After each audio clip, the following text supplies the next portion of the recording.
Gracie with us tonight.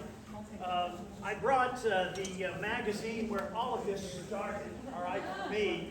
Well, actually, it started with me smashing my fingers in the door, all right, that's where it started, and then I was waiting for the hand surgeon to give me his opinion, and I always bring something to read, and this is the February 2025 issue of U.S. Catholic, and on the front here, this is St. Augustine, and it's one of Gracie's works, and I saw this and I was like, wow, that is so cool. And so I went inside and read the article about her, and then I sent her a message through her website, and she answered. God, she answered. And then I asked, I was like, I'm sure you don't, like you wouldn't come to Kansas. And she did. This is her first time to Kansas City and stuff. So we are just thrilled to have Gracie here. We have her artwork all over our classrooms. Our kids love her. We love her. And I went to pick her up at the airport today, and I'm waiting by the carousel, all right, for the baggage, and I get a text from Gracie.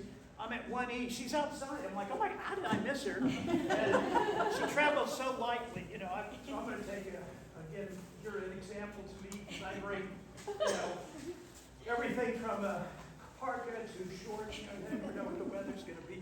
But anyway, they said, will you recognize her? And I said, I'm pretty sure I will, but just in case, I brought my little sign. So we are delighted, Gracie, that you're here tonight. They hear me all the time. They want to hear you. So I'm going to shut up now and let you do what you do. All right. Thank you. Thank you so much. It is really such an honor to be here. Thank you all for having me tonight.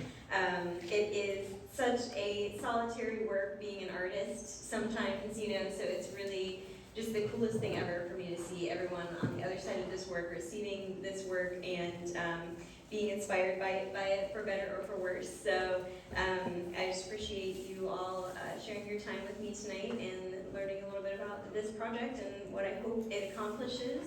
And a little bit about just the saints themselves too, because I could talk about them forever, and it is All Saints Day, of course, so our favorite day of the year. All right, so I am from Columbus, Ohio.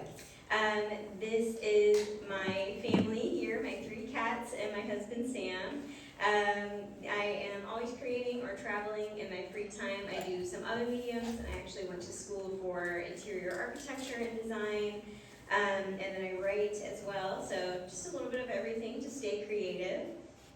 I graduated from the Columbus College of Art and Design in Columbus, and I had a set design focus in my architecture major, so museums, history, all of that is really inspiring to me, and I'm sure you'll be able to see some of that in my work and some of my processes. And then of course there's tater tot, anchovy, and bib. So a little bit about an icon. It's important to know how an icon is distinguished from regular religious imagery, and what separates them not only in practice but in the way that they look. So the most important thing to know about icons is that you'll hear them as being written rather than painted.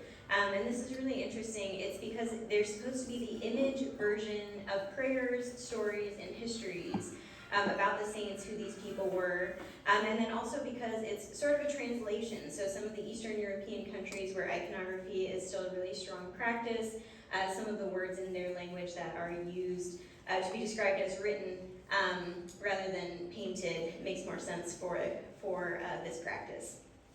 They're also meant to be contemplated. So instead of just beautifying a space or having some kind of really nice art to fill a wall, they are actually meant to live in the space, really, and have a life of their own.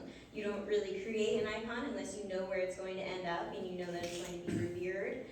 And then it really technically ceases to be an icon once it doesn't have a space or a home anymore and once no one is seeing it. It also shows the person as they are glorified, so what they would look like now that they are in heaven, which is why it's only saints that are depicted in icons.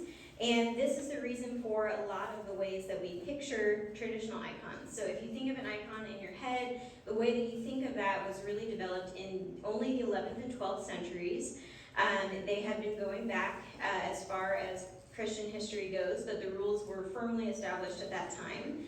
And this is important to remember too, because the rules were more flexible before that time period. So that lets us know that this is a practice that can be more flexible now if we want it and need it to be. But in this strict process that they set out in the 11th and 12th centuries, once icons were stopped being attacked really by iconoclasts and those who thought that it was idolatry to have images of the saints portrayed in this way, there were a number of rules such as the number of layers that you would need to use of paint to create this image, what materials you use in the paint, in the background, the way that lines would be laid out. And then the other thing that is most interesting and that I really love about icons is that they are all supposed to be direct copies of icons that have come before.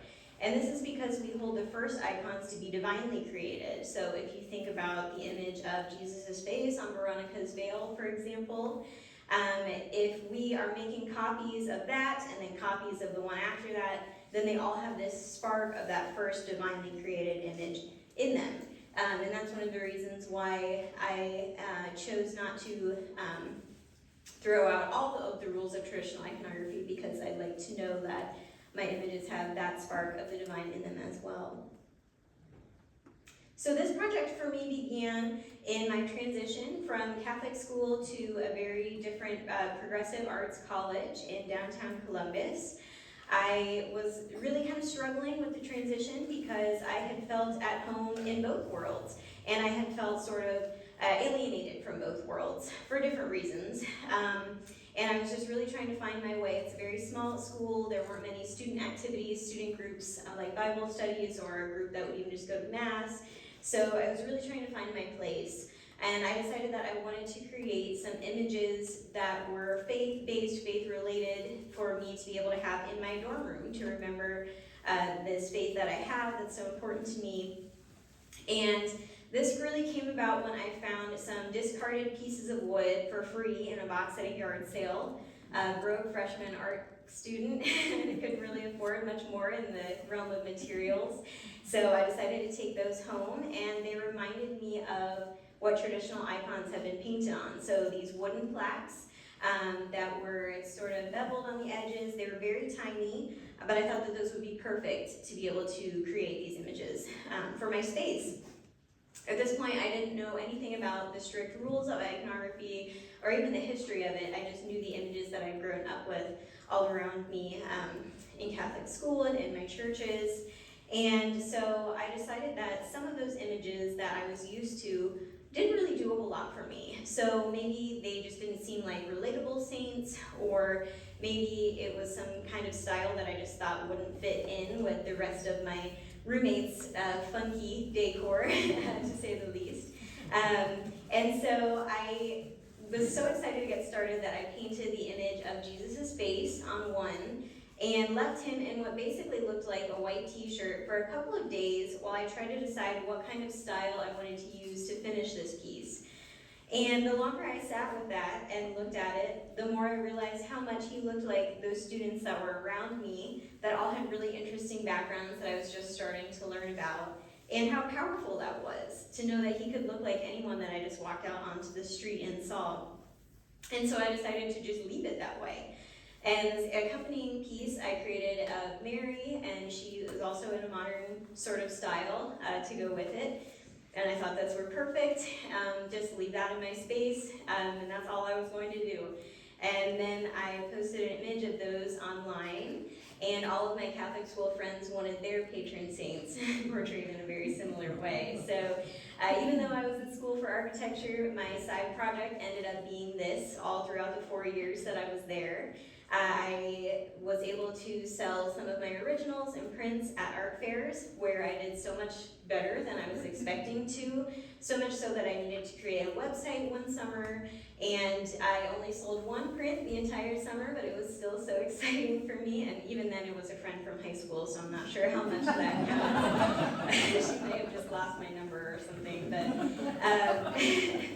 but it was still just growing and inspiring so many more people than I was expecting it to. I had never planned on being an artist. That's why I went to school for architecture, even though I did love art so much.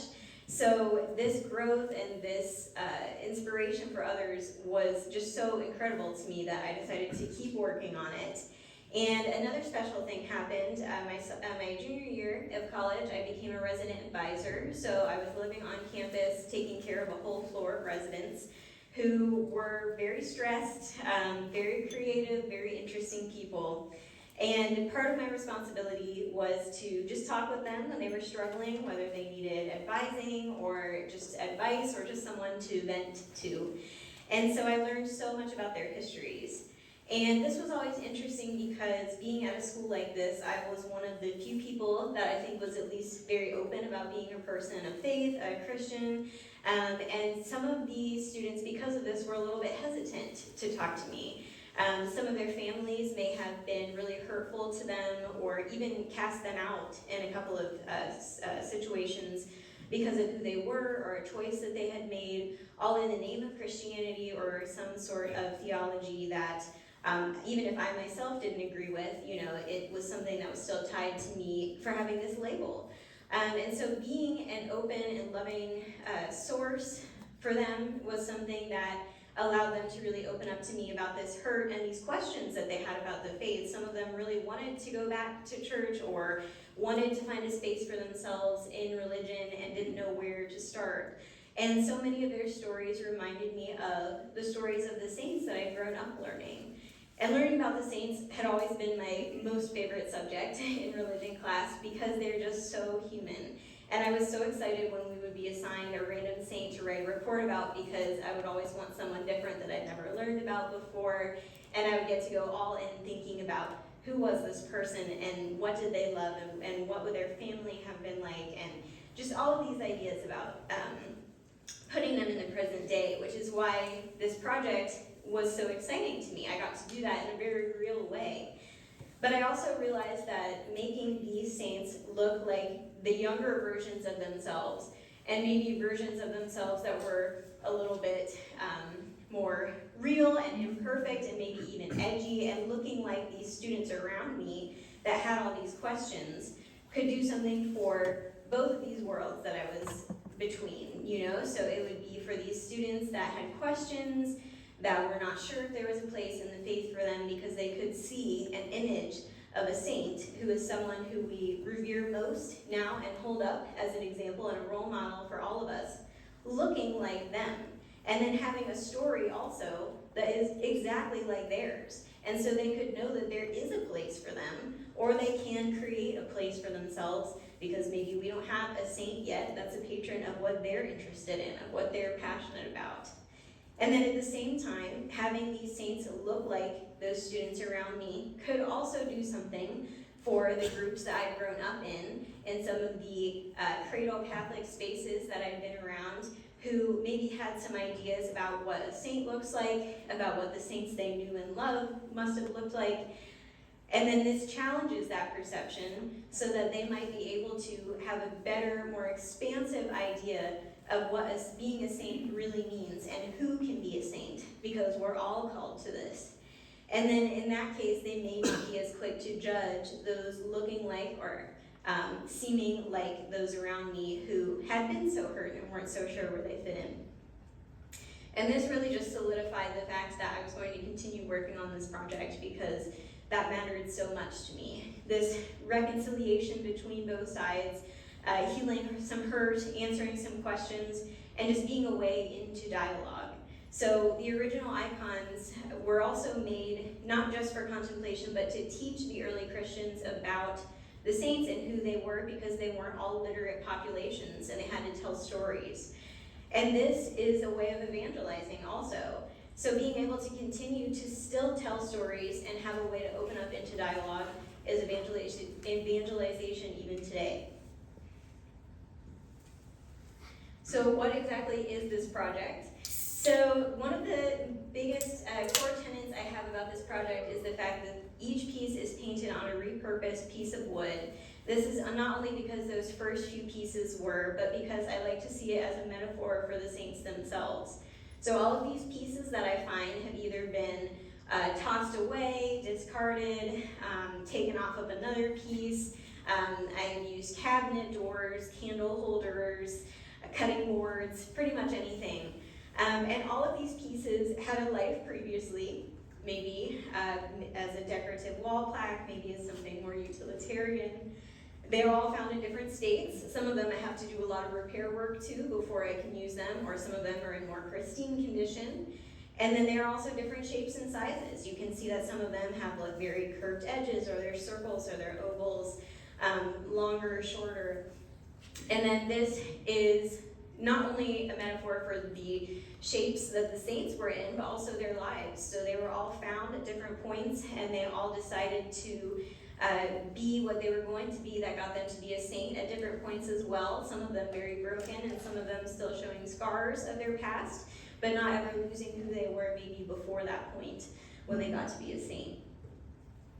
They also all had real human expressions, and this is really important to me because while traditional icons show the saints as very stoic and expressionless to prove that they overcame all the trials and emotions that they had while on earth, it doesn't really do anything for us while we're still on earth, because we still have those expressions and we still have those emotions and things that we have to fight through and rejoice over. And so being able to see the saints in this wide range of all these different types of expressions reminds us that they went through these same things, had the same reactions as we do, and we have company in this.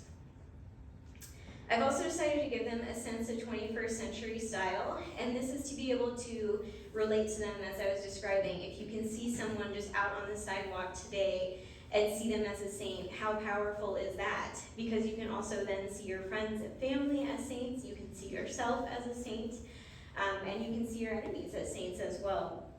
And this is also something that is not new.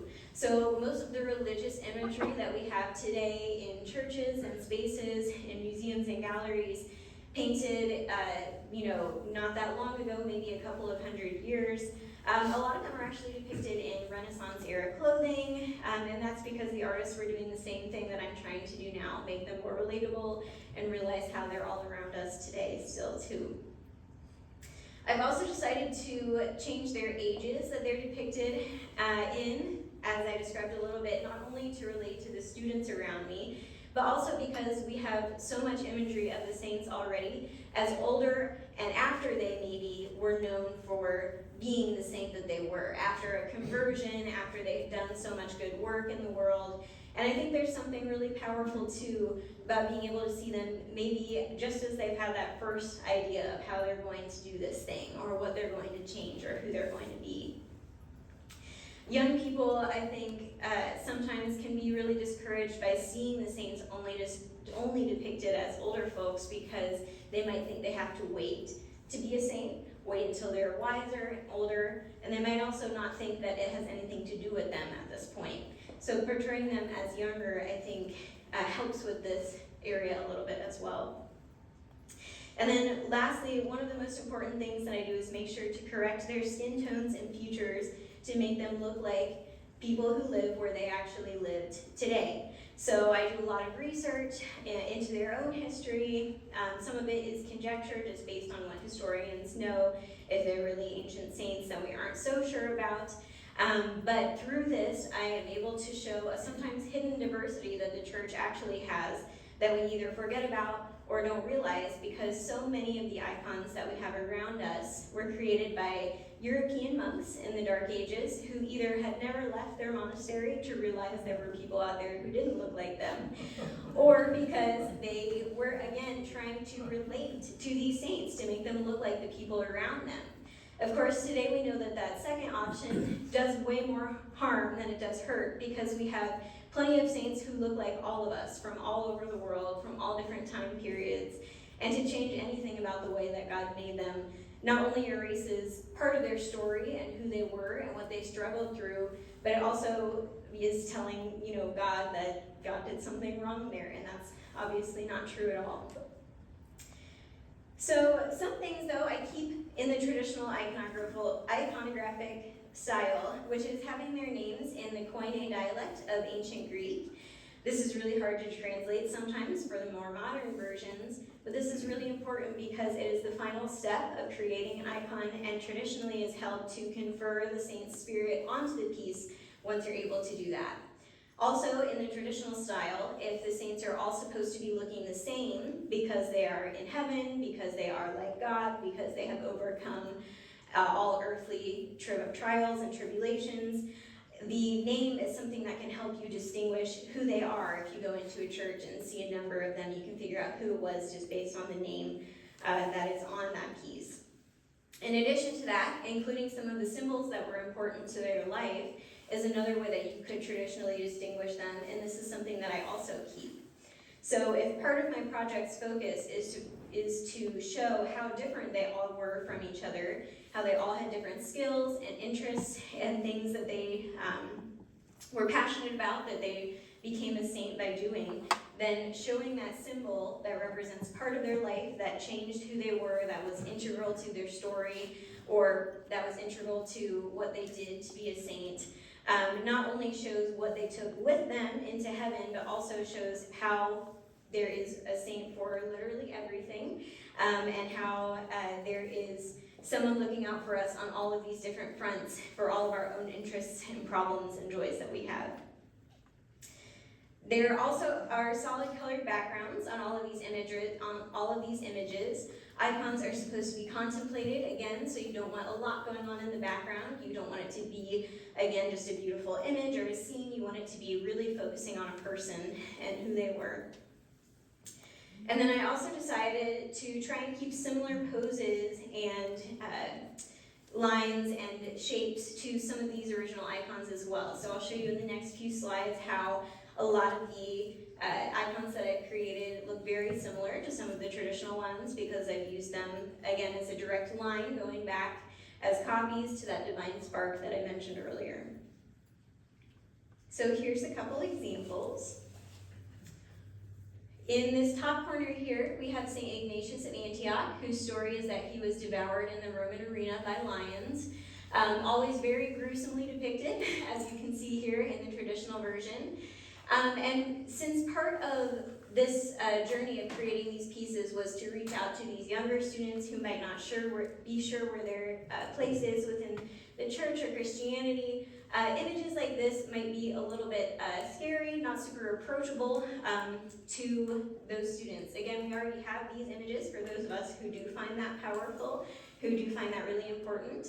But I hoped that I was able to convey the same amount of strength and determination in his faith, in his eyes and expression and face, as is shown in just the poses of the traditional piece. There are still lions symbolized in the paws that are on his shirt, and then a chain around his neck because he was led in chains to the arena across the land. And then the large crosses from his vestments are also on his clothing as well. He's also depicted much more like a saint who was from Syria, where he was. And then also in this upper corner, we have the Immaculate Heart of Mary, and you can see I chose some of the same colors as she's depicted with traditionally. But instead of the heart glowing out of her chest, it is on a jean jacket instead, something you would actually see someone wearing, and again, she looks more like where she was actually from. In this lower corner is St. Augustine, and this is one where, using the rules that I set out for myself for this project, I wasn't actually able to keep a whole lot of some of the traditional imagery of him. He's never depicted looking like he would being from Northern Africa, and he was also not very old, even when he passed away. And then here I gave him a sweater to be studious and academic, which is what he was known for. And then my favorite detail is that he has some blonde highlights in his hair that he's just letting grow out from his wilder younger days.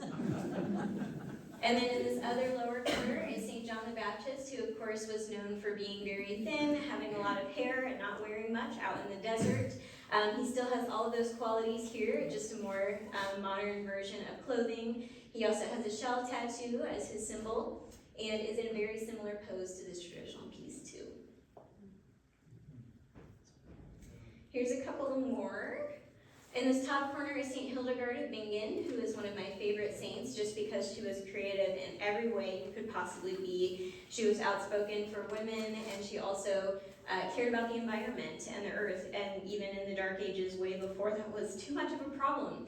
but she had these visions of the future and of God and creation, and that's also depicted as flames over her eyes, usually, traditionally. Of course, we might be a little bit terrified if we saw someone with flames over their eyes walking outside today, so instead she has flame-colored eyeshadow.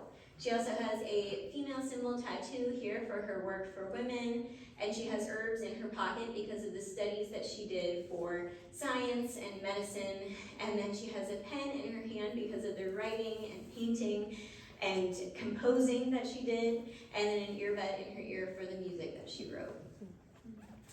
Over here is St. Juan Diego.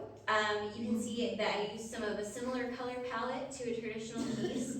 He, of course, is known for having the image of Our Lady of Guadalupe appear on his clothing, but of course instead he has a modern t-shirt and jeans, and he has roses falling out of his shirt as well for the miracle that is involved with the image, where the roses appeared in the winter to prove to the bishop that she had spoken to him to build a church. Down here is St. Denis, who is a martyr from the very early church who was known for a rather graphic story about having been martyred by decapitation while he was preaching. That wasn't going to stop him, so he picked up his head and continued preaching for another few miles after this happened. As you can imagine, a lot of the iconography of him is very gruesome, very graphic, just blood spurting from his neck. That, again, can be really powerful for some of us, but for those of us who might not know what a saint even is all about, then something a little bit more modern and realistic and just depicted in the face more than anything can be just as powerful for them as well, a way into this dialogue. So you can see here that this pose is really similar to the traditional statue of him, except that he has a turtleneck on, so you don't really know what's going on under the chin. And then in this bottom corner is St. Thomas More, who was martyred when his friendship with King Henry VIII turned out badly when he would not agree to his decision to break from the church. And he is depicted here with very similar colors to the traditional piece, also very similar style of expression. However, his large fur vest is turned into a brown hoodie, and his large medallion that he is known for wearing is a smaller chain. But even the modern version of this clothing looks very similar to the time period that he actually lived in and what he actually wore. So what does this do? As this mentioned, I hope that it shows us how much we are like them because they were like us. There really is no difference between our stories and theirs, and there doesn't have to be in the ending either. We can do whatever we need to do for us personally with our own skills and gifts, but we can overcome whatever they overcame because we know that someone has done it before, and that they were just as human and real and flawed as we were. We can forget that sometimes, and we think that they have some of these sometimes supernatural powers to overcome things, and a lot of these stories, and we forget that they struggled like we do, they have the same habits as we do, the same home life that they were born into, and so we can be like them too, if that's really our goal. As I mentioned, both groups of friends that I had at this time in this point could get something out of it, hope or a deeper reflection. And then also to realize the sometimes hidden diversity that I mentioned of these saints because of the way that they're portrayed in religious artwork, even currently, just because of some of these historic pieces that we have to go off of. We don't often look into their actual backgrounds sometimes and realize that they may have been very different than what we're imagining. And in some of this research that I'm able to do, I also uncover some often forgotten ideas and perspectives that some of these saints had. So sometimes I'll paint a saint, and right after that I'll paint another one who directly disagreed with the ideas that the previous saint had. Or sometimes they knew each other and didn't get along. And you would not expect that of saints. You would think they'd all be on exactly the same page and that they'd be uplifting each other and their ideas. And while they were respectful of each other, usually, they often had very contradictory ideas. And some of them were even part of the part of the Inquisition in that they were being questioned about their ideas because the others that were in authority were not agreeing with them. And we can forget that sometimes too. We've had some of these ideas from some of these saints for so long that it's hard to remember that at some point in time that idea was so modern and so unacceptable to everyone else in the church that they were excommunicated and then later brought back into the church, or something maybe less serious, but they were still just not accepted in their time. And then hopefully with all of these ideas together, we can realize that there is a place for all of us in this faith, and we can all be saints. And why is this important? So there have been a lot of university studies recently that show that no matter who you are and what your background is and what you think you believe logically and consciously, who you imagine to be the most good and powerful and holy, so for a lot of us here especially, the saints, Jesus and God, the way that you picture them is the way that you're going to subconsciously picture those who are holy and good and powerful in our own human society. So for some of us, and for most of us actually, if all of us are growing up in these spaces where these saints are depicted as white and older and more placid and less realistic and very perfectly beautiful and pure, that's going to affect our perception of who should be good and holy and powerful in our society today. And obviously that is going to do so much harm, has done so much harm. And so doing this project and writing some of that history, but also just bringing more art into our collective conscious to be able to have for those visual images in our minds is just one very small way that I can try and undo some of that harm and put things back to the way they were, the way they actually should be, and the way they can be. The church in particular has also just been a source of harm in other ways as well. If we think of residential schools and some of the missions and colonization that went on, it was erasing the identities of so many people and their histories and their religions sometimes. And so again, if we can start in the church to undo some of that harm and bring back even just some small amount of those things that were lost, in this way, depicting them the way they actually would have looked, then we can start to undo some of that harm also as well.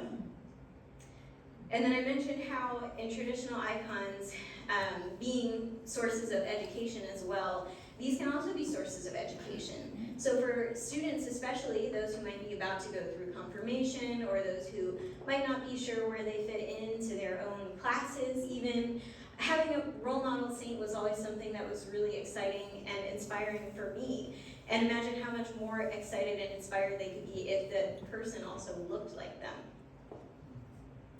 And then knowing more about the saints in general can help us realize our own gifts and callings. Again, just the vast amount of different things that we have patron saints for proves how they were all so very different and so very good at all of these different things and so very bad at all of these different things. If you took one saint and placed them in another saint's life, it may not have worked out the way that it should. And that's just proof that we all are meant for the things that we are born into. And then we can also better understand how to make the church a home for all. There are a lot of saints that I just don't connect with. I get commissioned sometimes for a saint that I just don't understand, someone whose ideas I don't really agree with, but I still understand the value of what they brought to this world and to this faith, and the fact that they're inspiring for someone else. And so it's really great to know that there are saints out there that we also don't really look up to, but they're still saints, because that shows too that we can disagree with those around us, not really understand those around us, and that doesn't mean they're not going to be saints either. The saints, I think, are the best way to understand our gifts, as I mentioned a little bit. So just as the saints were made for their time, place, and situations that they were born into, your own skills and talents and passions are necessary for your own situations. We all know the passage from Paul about each part of the body being necessary, the eyes and the ears not being able to do each other's jobs, for example. And I think that there is no better way to prove that than through the history of the saints that we have in our faith. There's a quote from St. Hildegard of Bingen that I love, which is, God created humankind so that humankind might cultivate the earthly and thereby create the heavenly.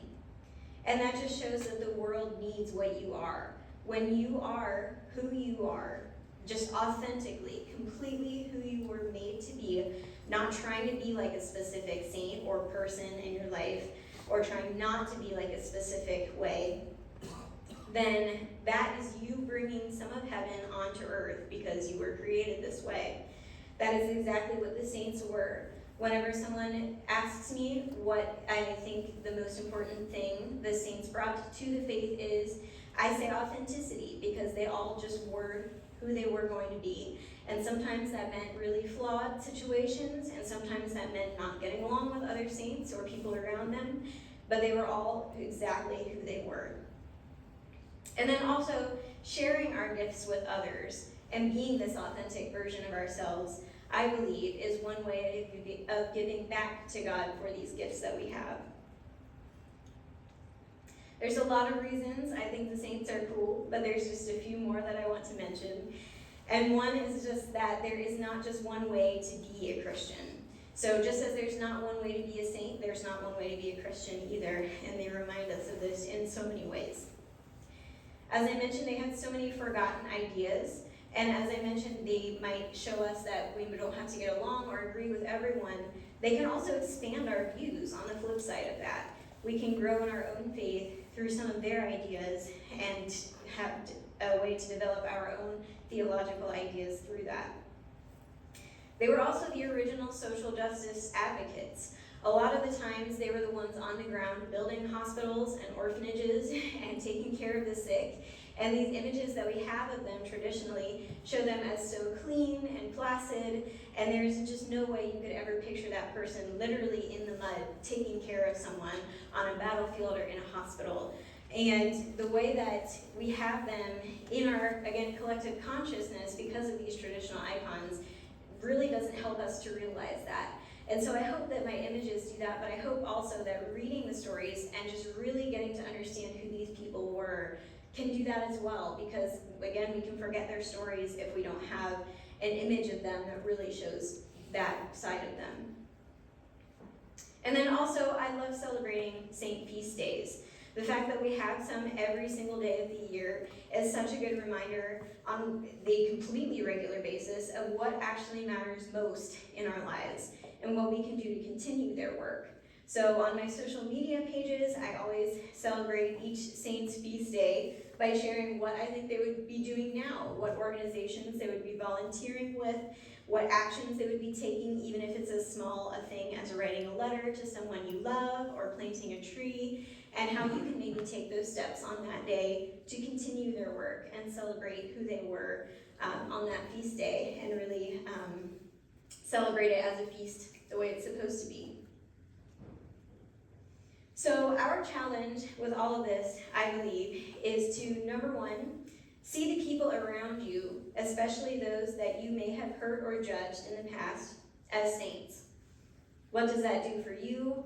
What does that do for them? And how does that change all the perceptions that you might have of your own faith currently? Secondly, it's to understand how flawed and real all of these people were who are now so revered within the church. Again, what does that mean for us? And then the third challenge is to understand the diversity of the ideas, lives, goals, and gifts of these saints. How can we realize our own and then embrace everything that they brought through all these different outlets? Thank you so much for joining me. I have some time for questions. If anyone has any about my process, about a specific icon in general, if you know of one in particular, or about just the project, anything at all, I'm happy to talk about. I'm going to turn lights on because you enlightened us. So we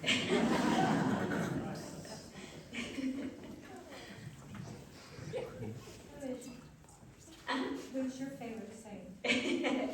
I always get this question, and I always say that every time I have a new commission and I paint a new one, that becomes my favorite saint. It's really hard for that not to happen, just because they're all so incredible. But I usually say Hildegard, just for the different creativity styles. She never stopped creating. She kind of had imposter syndrome a little bit. She wasn't sure that what she was doing was right, but she went forward with it anyway. And now we use some of her science that she developed today still. And so obviously she had no reason to be afraid, but we all feel that sometimes. And she just really used all of her gifts and never stopped. Thank you. Gracie, I have two questions. The first one is, if a saint lived in modern times, so you actually knew what they looked like, we have photographs of them, does that change your approach at all? And the second question is, I am literally, been working for Father Martin for 11 for too many years. And you are literally the second person whose art has made both of us sit up and take notes, that we would purchase a book to give to a young person being confirmed, somebody who really broke out of what is the traditional. Even people your age are painting or creating art in fashions that are hundreds of years old. Can you explain a little bit whether it's been difficult and why you're so few people sort of trying to bring art to this century? Oh, definitely. Yeah, both really, really good questions. I'm so glad you asked them. The first one about portraying saints that we do have photographs of, that is really hard, and it does change my process. So usually with all of these other saints that we will never know exactly how they looked, I may take some references from paintings of them, from drawings and illustrations from artists of their time, but I also really just lean heavily into the research that I do on people that live in the area they lived now, expressions from them, but also just facial features from them, and really just let my imagination and creativity guide me in whatever direction that's going to go. I used to be really specific about how I wanted it to look, and in the last few years, when I've just sort of let the spirit take over, everything has turned out so much more amazing than I could have humanly imagined, so I sort of let the spirit take over that creative process. But when I have modern photographs of these people, I usually tend to just use the photograph as one reference of that person. And that's for a few reasons. So the first is that I wanted to fit in with the rest of the project, where I really just sort of let the spirit guide the way that it's going to go. But at the same time, I also know that if one of my ideas is that I want this person to really look like they did, then I can't completely negate the fact that this is exactly how they looked, So I just use the one reference for the photograph, and then I try to find other references that are similar, but that I think have examples of expressions that they might be wearing that might be really authentic to the way that I felt their story read. And then I am able to still do a little bit of updating, usually in their clothing and in symbols that they have. The only modern example that I haven't been able to actually wrap my mind around, I've had a lot of requests for Carlo Acutis, and because he actually is still, wearing what we're wearing now, I think that it's going to have to be an artist of the future that takes on that one. I don't think that that's my job. I think that he is inspiring to people because we don't have to have a version of him that looks like this. I think he's inspiring because we're seeing that in real life without someone having to update it. And so I don't think that that's for me, but I will still portray some of the saints that are a little bit older that we do have in the photographs in that way.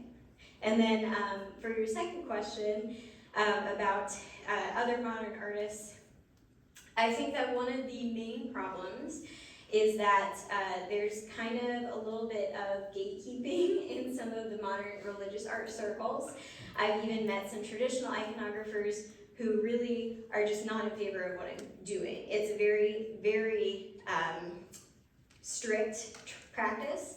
And so I think a lot of iconographers wouldn't even allow my work to be called iconography because of that, which I understand. I respect the practice, and I think it's beautiful and it's needed, but I think that because it is so strict, it's intimidating to a lot of artists to feel like they have to do one or the other. They have to do art that is not iconography, or they have to do the traditional iconography.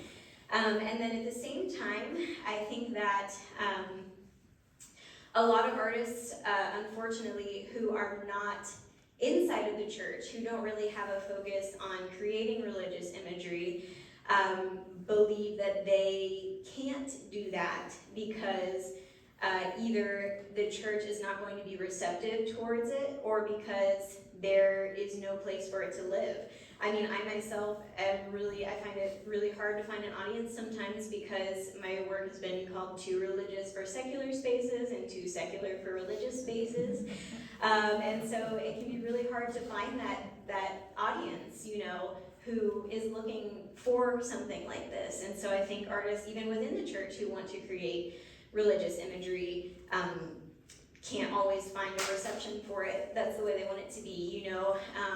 The first couple of years when I started promoting this work at art fairs and things, my high school that I graduated from, who I thought would be really excited about having an alumni, you know, work on display, especially since it's Saint related, didn't want to have anything to do with it. They wouldn't even put up my posters for the art fair. And now, a couple of years later, you know, they have finally, I think, come around to it. They've ordered prints for their classrooms and have me donate to their auction, things like that, you know. So sometimes I think it takes a little while. And I know it does. And I know that it's really jarring an experience for some to see the saints this way. But that's kind of the point, you know. I am kind of glad that I get hate mail every once in a while, because that means it's doing something, right? If it was imagery that wasn't doing anything for anyone, then no one would care. You know, they would just let it go and be whatever it's going to be. So I know that it has a reaction for people, and I hope that it's going to be a good one. But if it's not, maybe they'll come around to it eventually. But also, that's art. It's not supposed to be for everyone. Not everyone needs to get something out of it. There's plenty of art that I don't understand, even as an artist. So, yeah, I do appreciate it in a way, but it's tough. It's really tough. Could you speak to some of the recent canonizations, certainly Pope Francis, Pope St. John Paul II, and how you would image them? I'm interested mostly in how you image them to young people.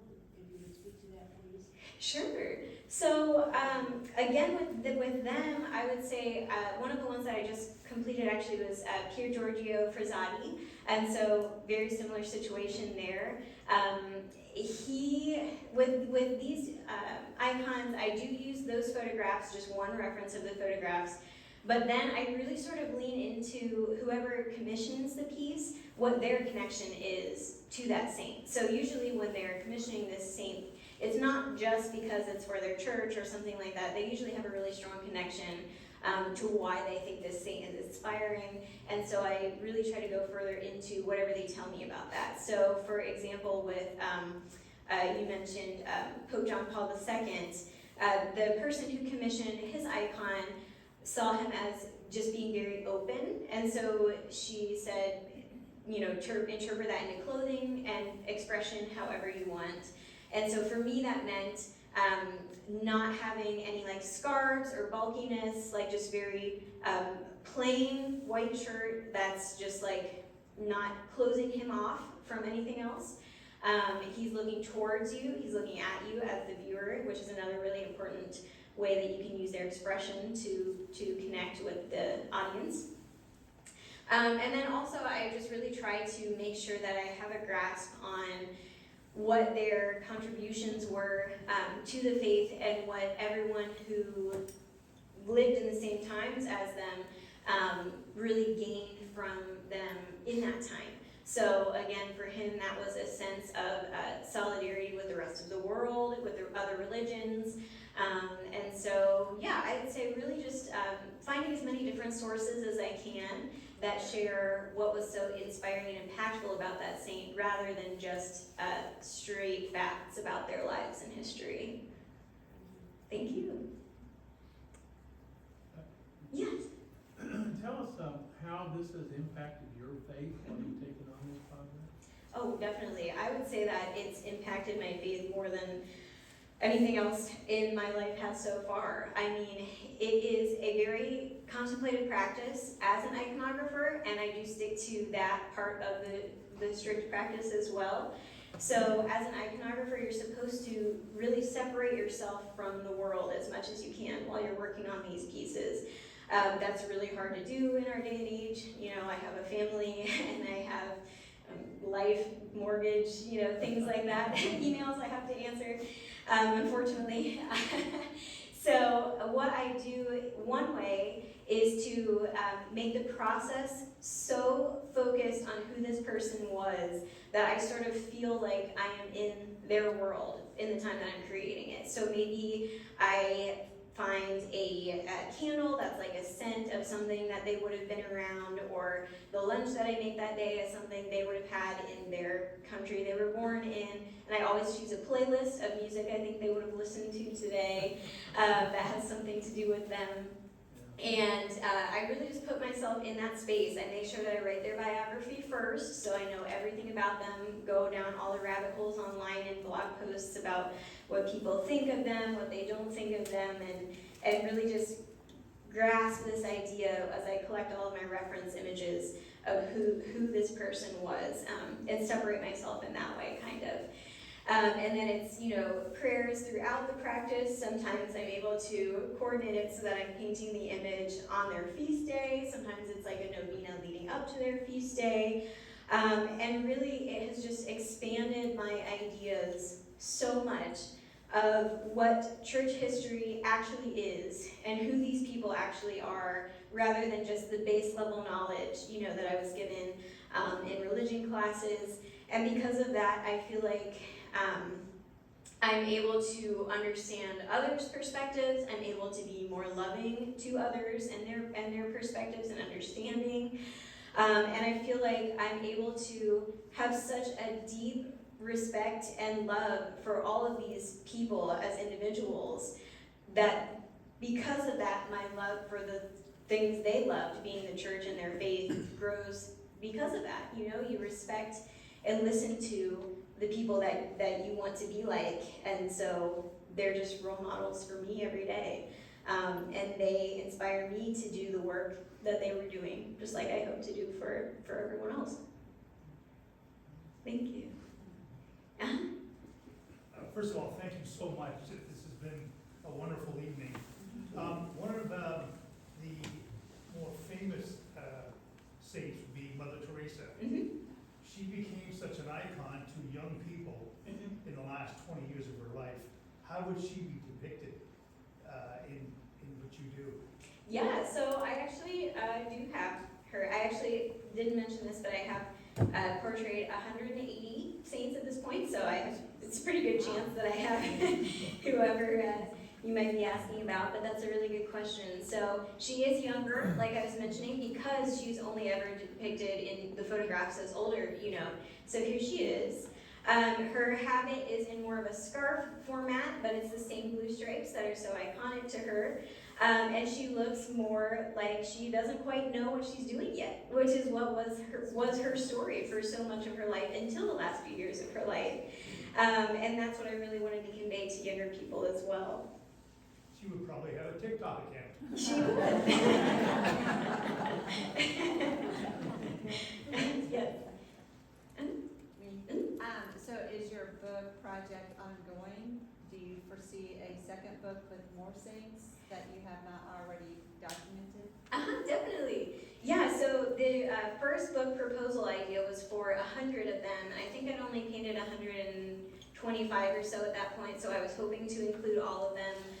Because we pivoted to making it more of like a weekly devotional and only included 52, the goal was to have a second book, and that is still in the works.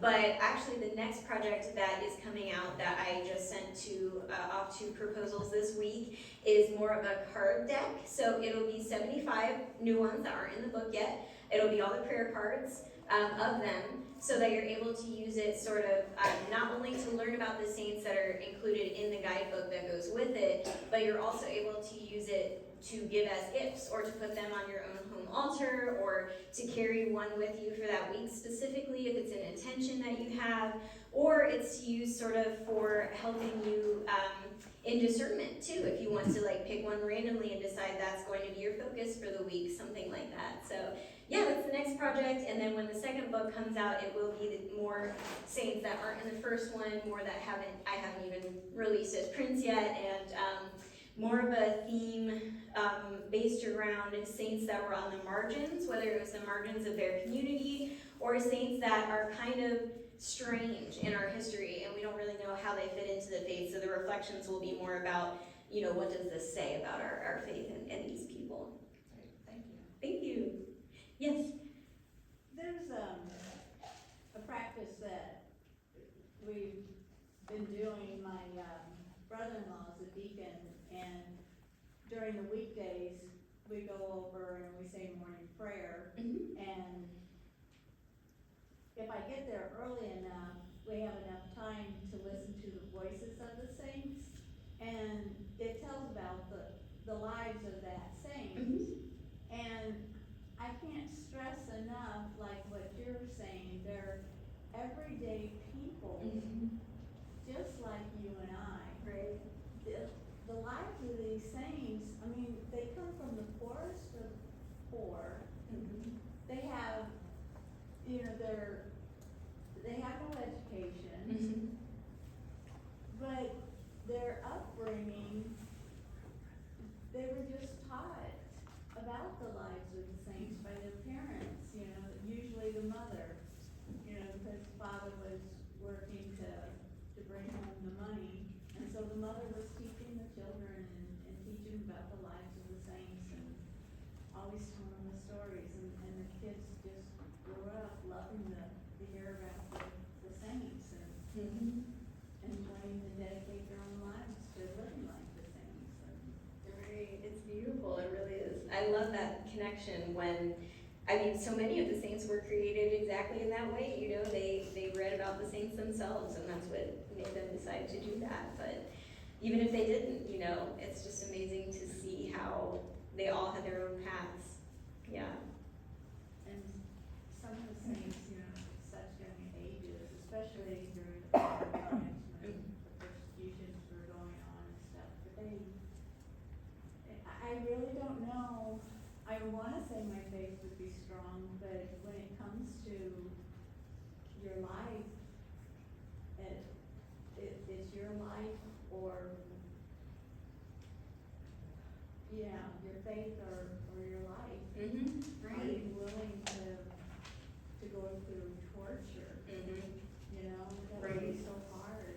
It is, and it's so scary to think about, and I think that, you know, kind of like I mentioned, is one reason why people wonder sometimes, you know, like, is this faith for them? Could I ever make that decision, you know?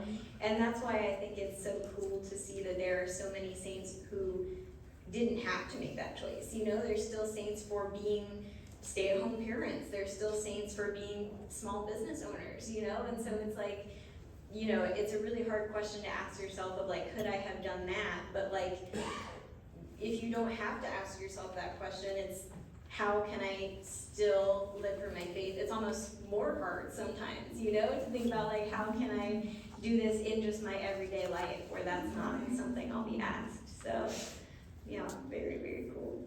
So I was excited to see. Thank you. Yeah. Thanks so much. Yes.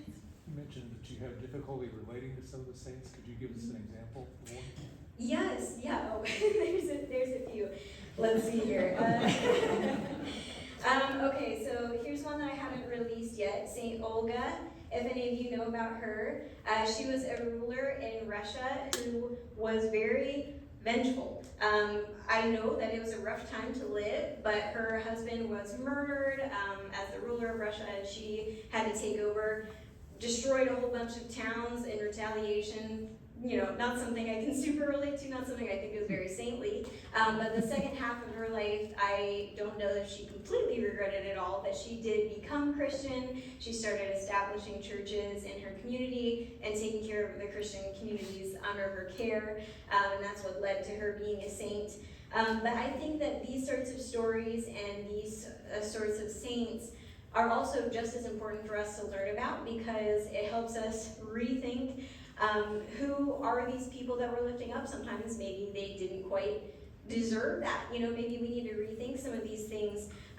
For example, Saint Isidore of Seville, his brother was a saint as well, and so his brother taught him, this is him, not his brother, but his brother was teaching him when he was a child about how to, follow after him in his footsteps in religious life, and his brother was really cruel to him. I mean, he was like forcing him to learn these lessons, even though he probably had learning disabilities, just not being kind, not being caring, and not even being very Christian. And so much so that Isidore had to run away from home because of the treatment that he was having.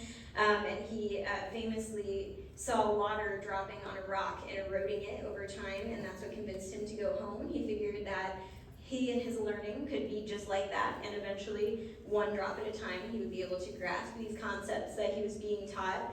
But again, you have to think about, how is his brother still revered as a saint? When he had this cruel treatment of him. Saint, Junipero Serra, who's really famous in California for beginning all the missions. He was known for advocating for some of the indigenous residents where others didn't, but he was still part of that system, that was working them to death sometimes, that was taking over the communities. So some of these saints you really do just have to consider, what was their contribution, was the good that they did really more than the harm that they might have perpetuated, and that's just, really hard for me to relate to sometimes, because they're supposed to be these figures that are just everything. And, but again, they were still just human like the rest of us, so we better remember that too. Good question. Can you go back to St. Olga's? Yes. One thing I noticed about her, she has a pained look about her, as if you caught her when she was going through the vengeful part of her life. Right. Before she became good. That's very nice. Thank you. Yeah, and that's that's what I mean about trying to capture them sometimes before they did the work that they were known for as saints. Because you could be someone like her right now and think that you could never be a saint, but she still was. And so that's why it's so hopeful for all of us. I just more have a comment. I just think this is holy work, first of all. This is really awesome. When I was growing up, I did not really relate to the saints. I read about some. I kind of thought some were just mentally ill. But then at the same time, you're like, it makes you mistrust the church. It's like, why? And so you don't really, trust their process. And I just think this book and your work, if every young person could see this, I think it would be the most powerful thing they could do for their faith. Oh, thank you so much. That means so much to hear. That's exactly what I was hoping for, especially confirmation candidates. That was such a important process for me. It really stood out more than anything else in my faith life up to this point. So much so that I feel like I should have picked a different saint because I thought too long and hard about which confirmation saint I was picking.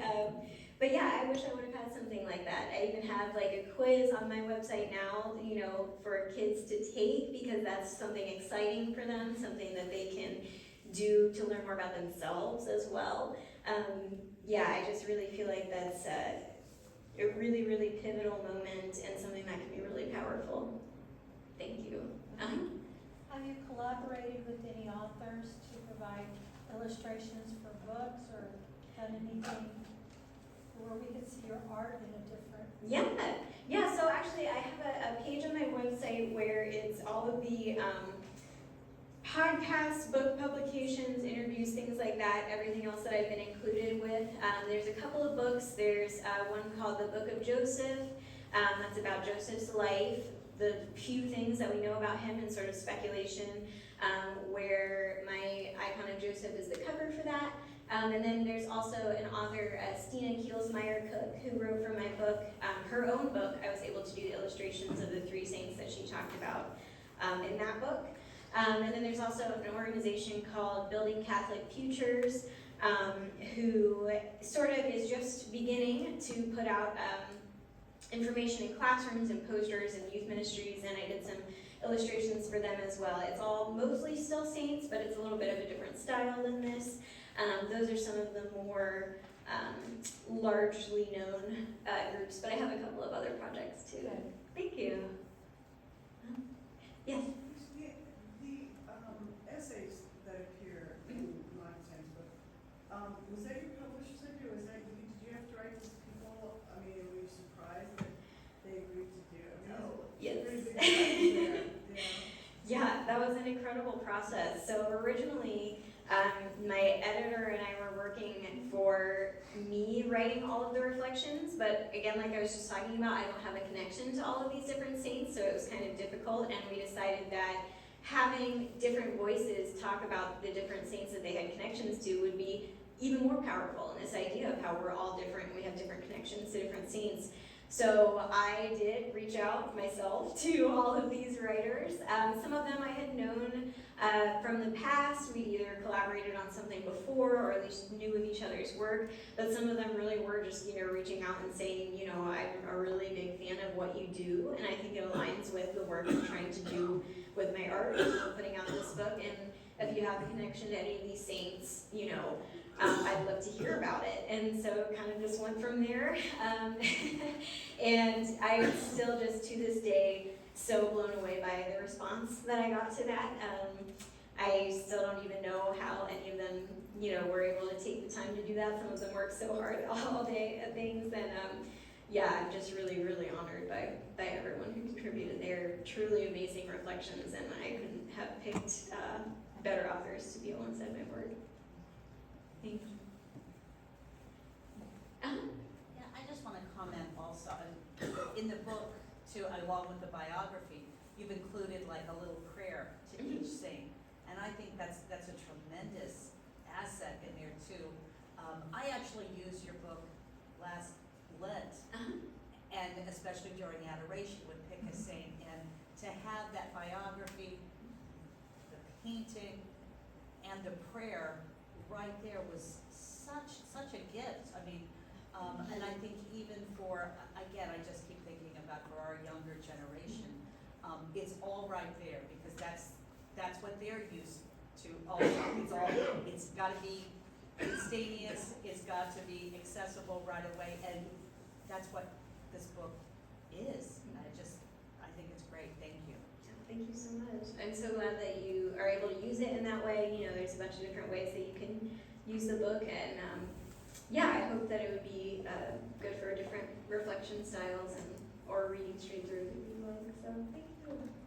Has this book been translated into any other languages yet? No, so it only came out 2 Decembers ago, so we're still waiting on a second print, but I'm hoping for it in Germany. For some reason, I have a strangely large audience in Germany. I don't know if it's my last name or what, but yeah, so maybe soon. Thank you. Do you have plans to look down the road as far as an audio version of what you're? Oh, that's a great idea. I don't think I've considered anything like that yet, but that's really a wonderful idea. Could you repeat the question? Listening to the research that you've done, it would be insightful for people to hear. Right. Especially those that may be blind or just constantly traveling. Right. Know more. Oh yeah, that's wonderful. It was about audible versions, audio. Yeah, that's really wonderful. Even, I think videos explaining the information that have the audio along with them could be, yeah. Have you connected with the Hallow folks or Oh. Ascension? I haven't, but some of the contacts that I make from the book do a lot of work over there. So yeah, that would be really a great That way would to be spend really it cool. too. Yeah, definitely. Yeah. Thank you. Yeah. Awesome. Okay. Well, if you're interested in my contact information, my website is just themodernsaints.com. You can learn more about my project, more about what an icon is. I have a really nice page about just traditional iconography and the history and what I decided to keep or toss in my own practice. There's my email, my Instagram page is where I post all the feast days if you want to keep up with that. And then tomorrow, if you're coming back for Mass in the morning, I'll be doing this again after 10:30. This will be at 12:30, and we'll be doing an activity as well, so you can bring the family if you like. There's two options to draw yourself as a saint or design a daily schedule for a saint living in your own neighborhood in the current day and age. So if you'd like to think about those on your own on your drive home tonight, you certainly can. But thank you so much for having me today. I really appreciate you inviting me here. It's just such an honor to share this work with everyone and be received so graciously. So thank you so much. I appreciate it.